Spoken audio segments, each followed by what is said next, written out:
Hello, today we will discuss glycolysis cycle in detail. In the glycolysis cycle, one glucose molecule is converted to two pyruvate molecules.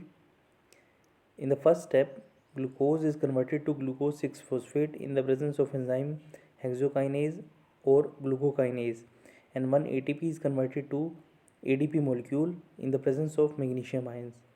In the second step, glucose 6-phosphate is converted to fructose 6-phosphate in the presence of enzyme phosphoglucoisomerase. In the next step, fructose 6-phosphate is converted to fructose 1,6-bisphosphate in the presence of enzyme phosphofructokinase, and again in this step when ATP is converted to ADP. Fructose 1,6-bisphosphate is C6 molecule. It is converted into two C3 molecules. One is glyceraldehyde 3-phosphate and another is dihydroxyacetone phosphate. Now dihydroxyacetone phosphate is again converted into glyceraldehyde 3-phosphate by the presence of enzyme phosphotriose isomerase. Now glyceraldehyde 3-phosphate is converted to 1,3-bisphosphoglycerate by the presence of enzyme glyceraldehyde 3-phosphate dehydrogenase, and in this two NAD positive molecule are converted to NADH plus H positive molecule.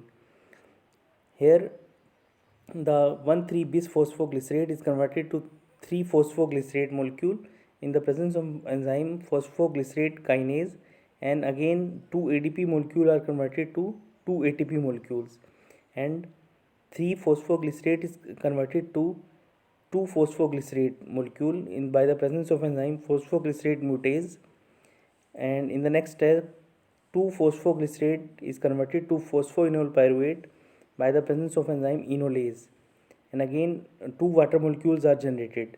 So in the whole process, two ATPs are consumed and four ATPs are generated. So total two net molecules ATPs molecules are generated.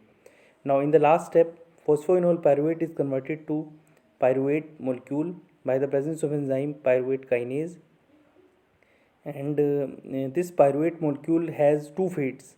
In aerobic respiration, it is converted. It is undergoes in citric acid cycle and converted to CO2 and water, and in anaerobic conditions, it is converted to lactate by the presence of enzyme lactate dehydrogenase.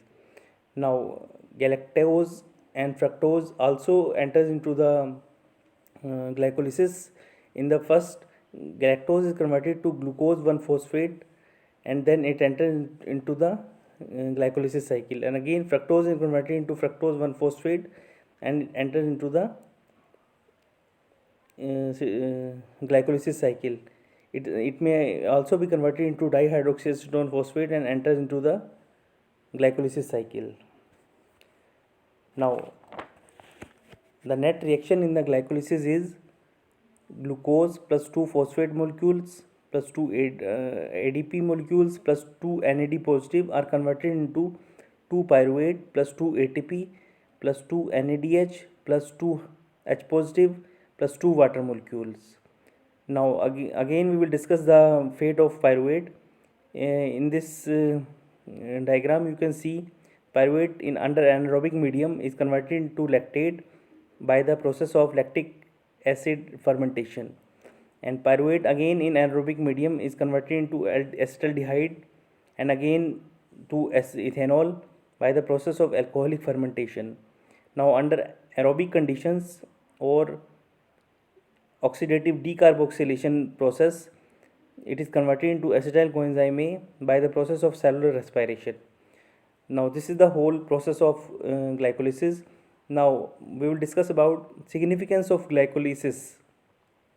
Number one, glycolysis is the universal central pathway for the metabolism of glucose and other hexoses such as galactose, fructose, and mannose.